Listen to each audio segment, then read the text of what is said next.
chrétienne, la dévotion mariale est une dévotion capitale. Hein. Il faut même parler de piété mariale parce que c'est comme un chrétien qui veut se passer de la Vierge Marie, c'est un orphelin. Comment imaginer la vie d'un chrétien, imaginer la vie d'une personne sans sa mère? Si par accidentellement on ne l'a pas connue, parce que bon, par exemple, elle n'était plus, mais il faut chercher à la connaître et savoir qui elle était au moins. La place de la Vierge Marie dans la vie du chrétien est centrale. Je me réfère à ce que Jésus lui-même a dit sur la croix. Une de ses toutes dernières paroles, c'était de nous confier sa mère. Il dit, mère, voici ton fils, et fils, voici ta mère. Est-ce qu'il y a parole, je dirais, plus suffisante et plus grande pour nous montrer l'importance donc de cette mère dans notre vie de foi?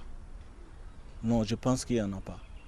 Il nous a confié à cette mère, cette bonne mère, qui est la mère de l'Église, qui est la mère même du monde et la mère de tout chrétien. Toute personne en cheminement et qui veut vraiment connaître Jésus, eh bien, confie-toi à sa mère, il te conduira à son fils. Alors, là, ce n'est pas à négocier. Un chrétien qui retire Marie de sa foi, ben c'est une foi incomplète. Une foi incomplète. Les pères de l'Église l'ont suffisamment dit. Le Concile Vatican II dernièrement est revenu encore là-dessus. C'est la mère de Dieu, c'est la mère de l'Église, c'est la mère de tout chrétien.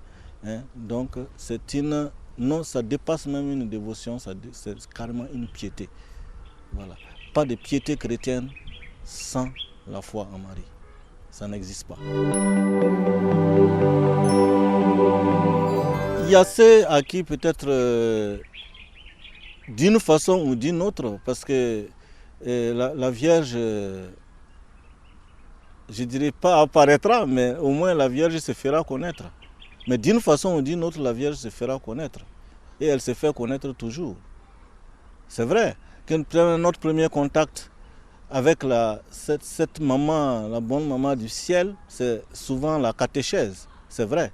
La catéchèse, déjà, nous apprenons à la connaître en apprenant déjà la prière, la parole de l'ange.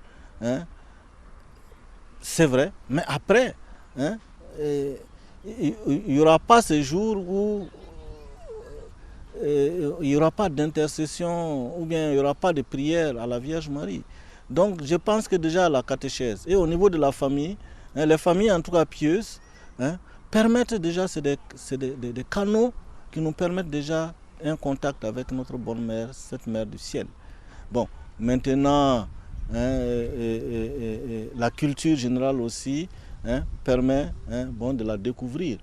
Quand on l'a découvert, et maintenant les chrétiens catholiques, je pense qu'on a intérêt à nous préciser notre foi par rapport à elle et à nous imprimer, parce qu'après on a des idées aujourd'hui qui la dévalorisent, des idées qui veulent même la gommer de notre vie chrétienne. Donc c'est aux pasteurs, aux enseignants de la religion, et aux catéchètes, et aux catéchistes, et à tous ceux qui veulent garantir la foi chrétienne, de placer cette mère, de placer la doctrine de la mère, de la Vierge Marie dans leur enseignement. C'est important. C'est important. Donc, tous ceux qui veulent aller à elle, donc toutes les voies sont ouvertes. Donc, je reviens là-dessus. Il y a la catéchèse, il y a la piété, la prière de la Vierge Marie en famille. Cela permet. Et Dieu merci, beaucoup le font aujourd'hui. Il y a notre culture générale. Il y a même l'Église elle-même, qui ne cesse de revenir sur sa foi en Marie. Et le Concile Vatican II est revenu plusieurs fois là-dessus. Nous sommes assurés. Les pères de l'Église, des débuts jusqu'à nos jours aujourd'hui, reviennent sur ça et l'introduisent réellement dans notre foi chrétienne.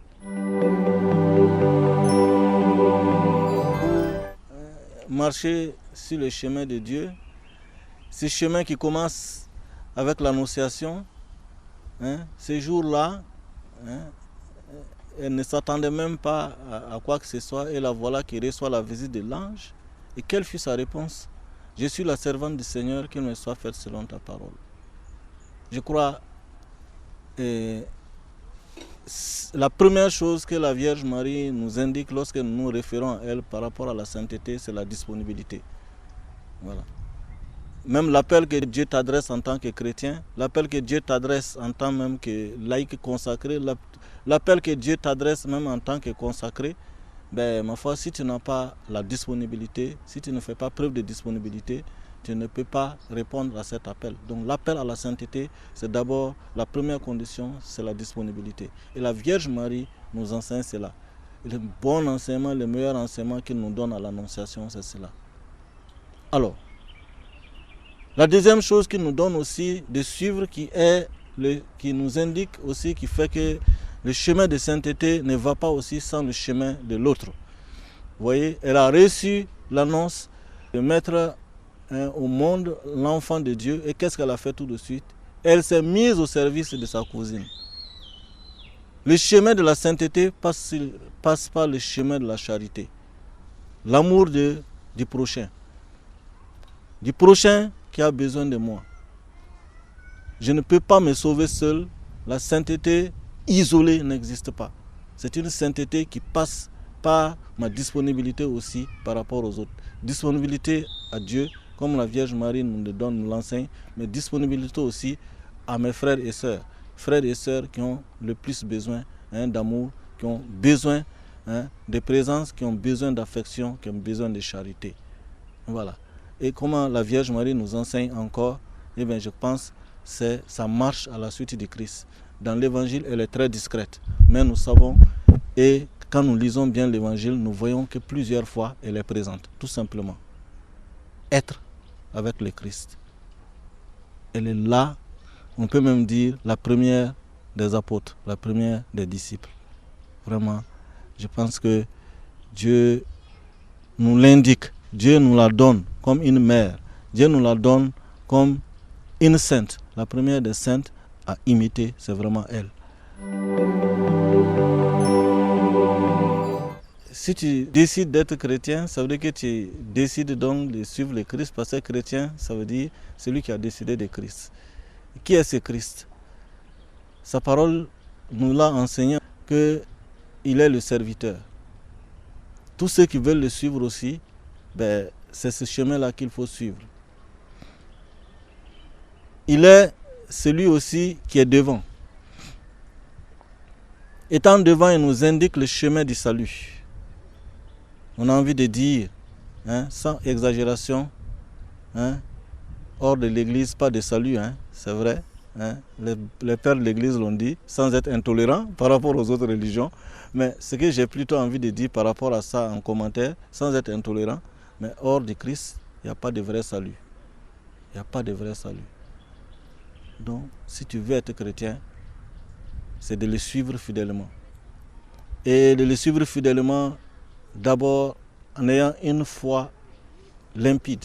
Parce qu'aujourd'hui, la foi des gens est une foi pleine de syncrétisme. On cherche à gauche, on cherche à droite, finalement, on ne sait pas où trouver le vrai bonheur. Le vrai bonheur est là, c'est en Christ. Il faut aller tout droit à lui. On n'a pas besoin d'intermédiaire, de tirer à gauche, à droite. Donc réellement, une foi limpide. Il faut aussi imiter la charité du Christ. Vous voyez, on dit partout où il passait, il faisait le bien. Finalement, ce bonheur que chacun de nous cherche, que les chrétiens cherchent, parce qu'il a la chance, le chrétien, de trouver le Christ. Je dis, hors du Christ, pas de salut. Le chrétien est celui qui a la chance donc de suivre le Christ. Alors, si tu l'as suivi, imite sa charité. Tu verras combien il y a beaucoup de joie, beaucoup plus de joie à donner qu'à recevoir. Et le vrai bonheur, c'est cela. Alors, c'est quoi aussi? C'est l'espérance. Nous faisons tout ça pourquoi? Nous nous asseyons, nous portons notre croix à la suite du Christ. Pourquoi? Cette charité à laquelle nous voulons nous astreindre, sans que ça soit une contrainte forcée, voilà, comme une sorte de corvée. La charité, c'est jamais une corvée. Une vraie charité, c'est jamais une corvée. Mais cette charité que nous voulons nous imposer pour le bonheur des autres, tout ça, c'est pourquoi? C'est pour être demain avec lui, la vie au ciel. Voilà. C'est pour vers ce ciel que nous marchons tous. Tous, mais vraiment tous. Chaque personne dans cette humanité-là, d'une façon ou d'une autre, tu portes cette faim d'être dans le bonheur demain.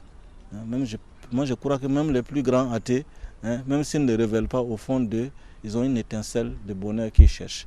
Voilà. Et nous avons trouvé le nôtre, c'est le Christ. Donc nous portons en nous cette espérance. Voilà. Et c'est cette espérance qui nous fait vivre. Donc, réellement, le conseil que j'ai à donner, la foi, une foi limpide, une charité, parce que c'est la source du bonheur, c'est la raison même de notre bonheur, et une espérance qui nous fait vivre déjà en citoyen du ciel aujourd'hui.